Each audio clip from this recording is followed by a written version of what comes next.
Hello, everyone, and happy 7/10th way to Halloween. That's right. We got a spooktacular one this time, a very boo-rific episode for you guys, for we are covering a classic, a phenom in its genre, one of the titans, if you will, that Zeus had to neutralize with but a flashing bolt of thunder, lightning. That's right, everybody. We are here to talk about La Traviata. They met on Ho 2205. Because man, oh man, do I love the opera. I just gotta say, what the fuck? What the fuck? Is that you, wife? Oh, someone left a note under the door here. What could this possibly do? Oh my god.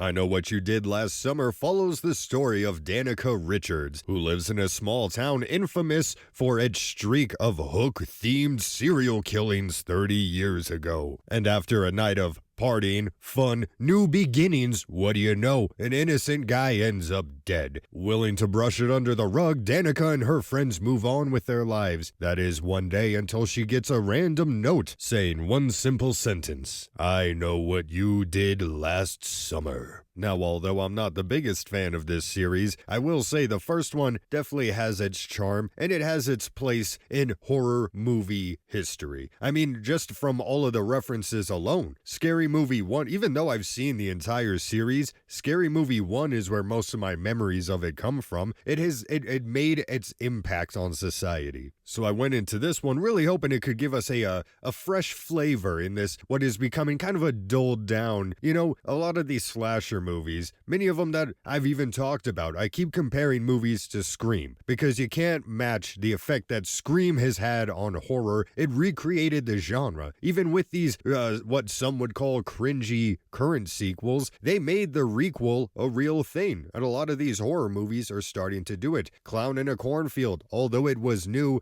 it seemed very Scream-esque, very Scream-inspired. And then you get a movie like this, where it keeps going lower and lower down the totem pole, to the point where, even when I saw trailers of this movie, I thought it was a new Scream movie. And then you actually watch the movie, and beat by beat, it genuinely feels like, it's almost like every single rule that they set in place in these Scream movies as like the cliches of horror, all of them were in this movie. I just used the Scream logic, who's usually the killer in Scream movies. I used that in this movie, and was actually able to guess who the killer was at the end. It was getting to the point, they straight up recreated the Drew Barrymore scene from the original in the kitchen, straight down to the clothing that the Danica is wearing in that scene. And you can call it paying homage, you can call it mockery, you can call it a $5 footlong for all I care. It came off a bit lazy. Even the kills, you would imagine a guy with a giant hook could get some pretty creative kills. Stab it through one eye,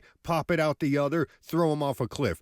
Stab him in the bottom of the jaw, throw him off a cliff. But the killer would come and do tiny precision cuts with the very tip of his hook. Just a tiny right at the jugular, and then he'd throw you away. And it would just be very uninspired. Just they didn't want to do anything with the concept they have. You have a fisherman hook themed dude. Do something with it. Do something with the originality of the character you already have. But what do they do with him? What do? They have a scene. They literally, for real, in real fucking life, have a scene where a guy walks by and the only disguise that this dude has is he puts a lampshade over his head and stands still. The dude literally walks past him with a lamp fucking shade on his head, and then he's able to get the kill. Tiny precision cut. And it just, and it's entertaining enough. Because I like horror and slasher and the mystery that I'm going to go and see all these either way. And I'll like it at a certain base point, but it didn't even feel like they tried that much. And then, of course, I think they set up for another one. I don't even remember. But they're trying to bring the series back. As long as Scream movies are here to recreate, revitalize, and reignite the genre, there will always be I Know What You Did Last Summer. Not this summer, last summer, because they're always behind. Which is why I give this movie an official check it out on discount. Only, hold on, there's a caveat. Only check it out on discount if you were trying to celebrate 7/10th way to Halloween. Only if it's for the special holiday occasion do I recommend this movie. Thanks for watching, guys. Ah!